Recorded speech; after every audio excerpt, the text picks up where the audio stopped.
मृत्युंजय. लेखक शिवाजी सावंत. भाग 57. अंगराजांचा आणि सुप्रियेचा विवाह थाटात पार पडला. युवराज दुर्योधनांचं वचन सत्य ठरलं. अंगराज त्यांच्या इच्छेला नकार देऊ शकले नाहीत. कधी कधी सत्य हे कल्पनेपेक्षाही अद्भुत असतं आणि ते असतं म्हणून त्याला तोंडही द्यावं लागतं. मी सुप्रियेला कधीही न दुखविण्याचा निश्चय करून टाकला.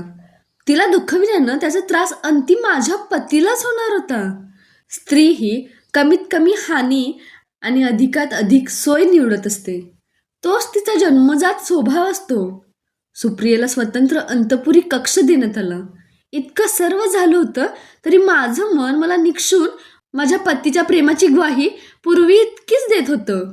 त्यांचं माझ्यावरचं प्रेम तर कधीच रत्तीभरही कमी झालं नव्हतं. गंगेकाठच्या ओलेत्या उत्तरेची आठवण ते कसे काय विसरणार होते. सुप्रियेनं मात्र माझ्यावरही ताण केली होती. माझ्या सर्व कल्पितांना तिनं प्रचंड धक्काच दिला. ती इतकी समजूतदार होती की विवाह होता सर्वांअगोदर तिनं माझीच भेट घेतली. मला विनयानं वंदन करून ती म्हणाली, ताई, मी आपली कनिष्ठ भगिनी आहे. आपणच मला जीवनदान दिलं आहे. तुम्ही संमती दिली नसतीत तर अंगराजांचं नाव ओठी ठेवून मरण स्वीकारावं हाच माझ्या पुढे मार्ग होता. माझं त्यांच्यावर निरातिशय प्रेम आहे. हस्तिनापुरातील कुंडलं मला मिळाली पाहिजेत असा मी ध्यास घेतला होता. सुप्रिये, ठीक झालं तू आलीस ते. इतक्या विक्रमी पतीला सावरायला नाहीतरी मी एकटी असमर्थच होते. त्यांचं मन कशानंही दुखावलं जाणार नाही याची काळजी घे. लक्षात ठेव, मोठ्या माणसांची दुःखही तशीच मोठी असतात. ती निवारण्यासाठी त्याच्या पत्नीला केवळ ध्यास आणि प्रेम असून चालत नाही, तर धैर्य आणि संयम असावा लागतो. अनेक शंकांनी झाकाळून गेलेलं माझं मन तिच्या केवळ दर्शनानंच निर्धास्त झालं. हरिणीसारखे डोळे असलेली ती हरिणीसारखीच निष्कपट निरागस होती. नावाप्रमाणेच ती मला अतिशय प्रिय झाली. नावाप्रमाणेच ती सुप्रिय ठरली. सुप्रियेच्या विवाहानंतर मात्र मला अंगराजांना बोलावायला एक छान कारण सापडलं होतं. माझं आपलं एक टुमणं त्यांच्या पाठीशी नित्याचं लागून राहिलेलं असे. केवळ स्त्रियाच आपल्यापुरतं पाहतात असं नाही, तर पुरुषही तसेच असतात असं मी म्हटलं की ते आश्चर्यानं विचारित, कोणत्या कारणावरून तू मला असं म्हणत आहेस? म्हणू नको तर काय करू? आपण मात्र 2-2 विवाह करायचे आणि आपला छोटा बंधू वयात आला असूनही त्याच्याकडे लक्ष द्यायचं नाही. याला काय म्हणावायचं माणसानं?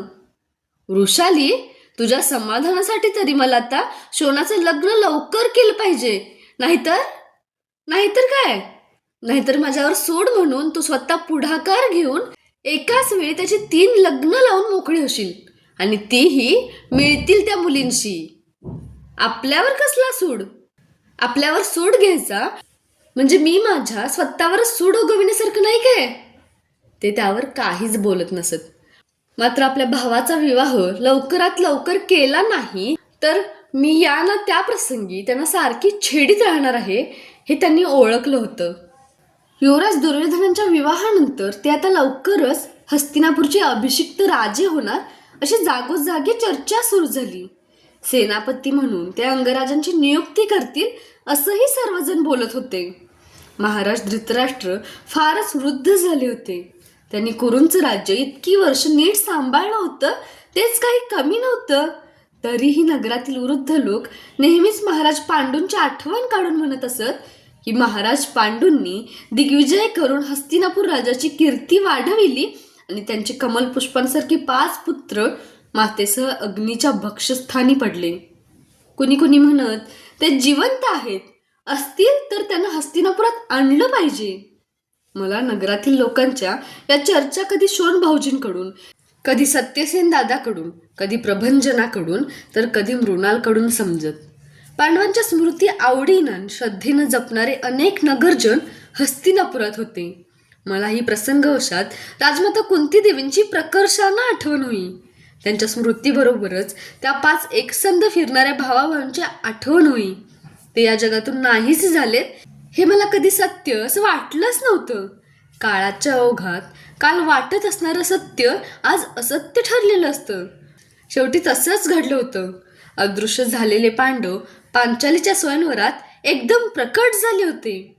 स्वयंवरानंतर लगेच ते मथुरीला गेले होते. श्रीकृष्ण हा त्यांचा आत्ते भाऊ.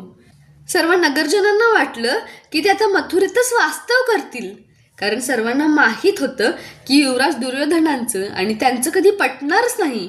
पण मला मात्र नेहमी वाटे की त्या 5 भावांनी एकदा तरी हस्तिनापूरला यावं. त्यांच्यातील राजपुत्र नकुल तर मला अंगराजांची दुसरी प्रतिमाच वाटे. केवळ त्यांना कवच कुंडलच कमी होती आणि अंगराजांसारखे हिरण्यवर्णी कुरल केश नव्हते.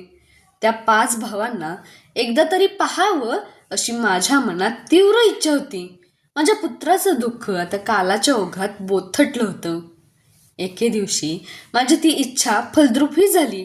अंगराज आणि मी शोणभाऊजींसाठी एकमेकांना देशोदेशींच्या सुस्वरूप मुली सुचवीत बसलो होतो.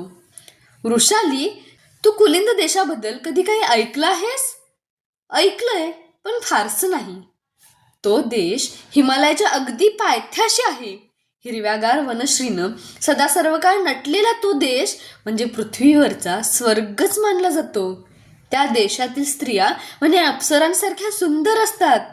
शोणासाठी वधू संशोधन करावं म्हणून त्या देशात मी स्वतःच जाणार आहे. त्यांचं आपल्या भावावरचं प्रेम खरोखरच अतुल होतं. मी त्यांच्या या विचारावर काहीतरी बोलणार एवढ्यात दुर्योधनांचा खास सेवक प्रभंजन आत आला आणि घाईघाईत म्हणाला, अंगराज, तातडीची राजसभा बोलावण्यात आली आहे.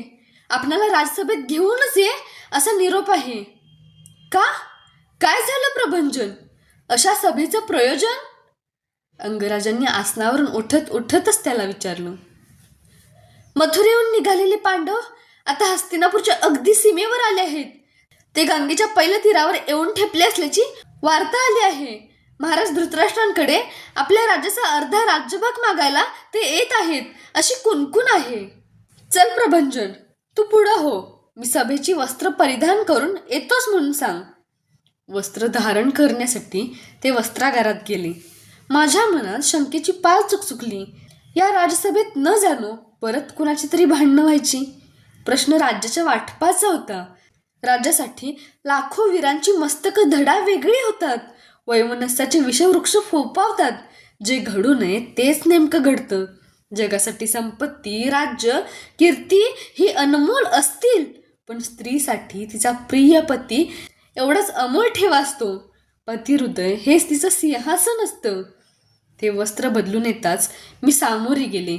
आज त्यांना काहीतरी सांगणं अत्यावश्यक होतं असं माझं मन मला सांगत होतं. वृषाली, मी राजसभेहून येतो. मस्तकावर सुवर्ण किरीट धारण करीत ते मंद हसत म्हणाले. थांबावं, मी आपल्याकडे आजपर्यंत काहीच मागितलं नाही, पण आज मन सुचवत आहे काहीतरी माग. ही वेळ नव्हे ते मागण्याची. मी कुरूंच्या राज्याचा एक योद्धा आहे. तू एका योद्ध्याची पत्नी आहेस. हीच वेळ आहे मागण्याची. वृषाली, कोणतीही शक्ती यावेळी राजसभेत जाण्यापासून मला परावृत्त करू शकणार नाही. तू सुद्धा नाहीस. मी आपणाला जाण्यापासून परावृत्त करणार नाही अंगराज. आपण राजसभेत अवश्य जावं, पण मला एक वचन देऊन जावं. कोणतं वचन? पांडवांच्या राज्यवाटपात आपण काहीच बोलू नये असं मला वाटतं. ते कसं शक्य आहे? दुर्योधनाच्या कल्पनेला पाठिंबा देणं हे कर्णाचं जीवित कार्य आहे. आज तू कुणामुळे या सोमवंशाच्या वाड्यात मानाने अंगराज्ञी म्हणून मिरवते आहेस ते तुला माहीत नाही काय? मला त्याची पूर्ण जाणीव आहे. पण पांडव हे महाराज पांडूंचेच पुत्र आहेत असं माझं मन मला निक्षून सांगतंय. राजमाता कुंतीदेवींकडे पाहिल्यावर आपणालाही तसंच वाटेल. राजमातेचं नाव कानांवर पडताच ते एकदम उगाच गंभीर झाले. आपल्या खांद्यावरून घसरणारं उत्तरीय सावरीत ते काही काळ स्तब्धच झाले. शांततेचा भंग करीत मीच म्हणाले, आपण कौरव पांडवांच्या राज्यवाटपात कुणाचाही पक्ष उचलू नये, कारण कदाचित त्याला अखंड वैराचं स्वरूप येईल. माझ्याजवळ येत नेहमीसारखं माझं मुख आपल्या उबदार ओंजळीत घेत ते माझ्याकडे सखोल पाहत म्हणाले, वृषाली, क्षणापूर्वी तू शोणाच्या लग्नाचा विचार करीत होतीस त्यावेळी मला तू त्याची जणू मोठी बहीणच वाटलीस, आणि आता माझा विचार करताना क्षणभर मला तू 2 जीवांची माता वाटलीस. एक तुझ्या उदरातील कर्णाच्या पुत्राची आणि एक साक्षात कर्णाची. स्त्री ही मनात आणलं तर पुरुषाची एकाच काळी अनेक नात्यानं वागू शकते, हेच आज तू सिद्ध केलंस. प्रणयाच्या वेळी उन्मलून येणारी प्रणयिनी आणि पुत्राच्या सुरक्षिततेसाठी सजग असणारी माता कधी कधी या एकाच शरीरात एकाच वेळी असू शकतात. या ठिकाणी राधा माता असती तर तिनं मला नेमकं हेच सांगितलं असतं आज. जा पण ऐकण्यासाठी, बोलण्यासाठी नव्हे. हो, मी सांगतो, विश्वास ठेव, मी काहीच बोलणार नाही. नकळत त्यांनी वचन देऊन टाकलं. ते राज्यसभेसाठी निघून गेले. मी निशंक झाले. पांडव नगरात येत असल्याची सूचक वाद्य वाजत होती. मी गवाक्षात उभी राहिले. मला राजमाता कुंती देवींना एकदा पाहायचं होतं. अर्ध्या एक घटकेत पांडव, राजमाता कुंती देवी बऱ्याच जनसमुदायासमवेत राजवाड्यासमोर आले. त्यांच्या समवेत महामंत्री विदुर होते. त्यांना एक साधा रथही पाठविण्यात आला नव्हता, याचं मला वाईट वाटलं. मी गवाक्षातून राजवाड्याच्या महाद्वारातील सर्वांच्या हालचाली पाहत होते. पितामह भीष्म आणि महामंत्री विदुर यांनी पांडवांना कडकडून आलिंगनं दिली, पण महाराज धृतराष्ट्रांच्या आलिंगनात ती आर्तता नव्हती. युवराज दुर्योधन भीमाकडे पाहत होते, पण पाठीवर एका वृद्ध स्त्रीला घेतल्यामुळे भीमाची मान खाली होती. पांडुपुत्र अर्जुन अंगराजांच्या कुंडलांकडे आणि युधिष्ठिर त्यांच्या पायांकडे एकटक पाहत होते. राजमाता कुंती देवी आणि अंगराज एकमेकांना इतकी का निरखित होते, कोण जाणे. कदाचित अंगराज राजमातेच्या डोळ्यात पाहून पांडव हे पांडू महाराजांचेच पुत्र आहेत का याचा शोध घेत असावेत, आणि राजमाता त्यांना आपल्या नेत्रांनीच सांगत असाव्यात की अंगराज कर्णा, तू तरी तुझ्या दुर्योधनाला आम्ही या राज्याचे अर्धे अधिकारी आहोत हे पटवून दे. एक कोडं मला मात्र मुळीच उलगडलं नाही, ते पांडुपुत्र भीमांच्या पाठीवरच्या वृद्ध स्त्रीचं. ती स्त्री कोण असावी म्हणून मी बराच कयास करून पाहिला, पण उत्तर सापडेना. शेवटी मी माझ्या कक्षातून मृणालला चौकशीसाठी पाठविली. तिनं खाली जाऊन त्या गर्दीत घुसून ती स्त्री कोण होती याची माहिती काढली आणि परत आल्यावर श्वास रोधित ती म्हणाली, महाराणी, ते एक दासी आहे. दासी? पांडुपुत्र भीमांच्या पाठीवर? होय, ती राजमाता कुंती देवींची दासी आहे. धात्री की धरित्री असं काहीच नाव आहे तिचं. काय नाव आहे म्हणालीस तिचं? धात्री. त्या नावातील ध आणि त्र या कठोर अक्षरांनी असो वा अन्य कोणत्याही कारणांमुळे असो, मला त्या दासीचं नाव मुळीच आवडलं नाही. मी वरून पाहिलं. राजमाता कुंती देवी आणि द्रौपदी महामंत्री विदुरांबरोबर राजवाड्याबाहेर गेल्या, कारण त्यांनी सर्वसंग त्याग केल्यामुळे ते राजवाड्यात कधीच राहत नसत. कुरूंचे महामंत्री असूनही ते एका प्रशस्त पर्णकुटीत राहत, म्हणूनच तर त्यांना नगरजन महात्मा विदुर म्हणत. कुंती देवी नगराबाहेरील त्यांच्या पर्णकुटीतच राहणार होत्या. इतर सर्व मंडळी मात्र राजसभेसाठी सभागृहाकडे वळली. पांडुपुत्र भीमाच्या पाठीवरच्या वृद्धेला खाली उतरवून घेण्याची खूण अंगराजांनी शेजारच्या प्रभंजनाला केली. सर्वजण राजवाड्याच्या पायदंड्या चढून गेले. सर्वात शेवटी शकुनी मामा होते. ते युवराज दुर्योधनांच्या कानाशी तोंड नेऊन काहीतरी बोलले. काय बोलले ते इतर कुणालाच कळणं शक्यही नव्हतं. राजपुत्र अर्जुनाला पाठमोरा पाहताना त्यानं माझ्या पुत्राचा वध केला हे सत्यही मला पटत नव्हतं, कारण तो कितीतरी धीमी पावलं टाकत पायदंड्यात चढत होता.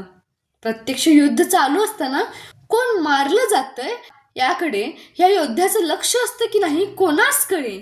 एरवी ते कितीतरी सौम्य दिसतात, पण युद्ध पेटलं की किती क्रूर होतात ते.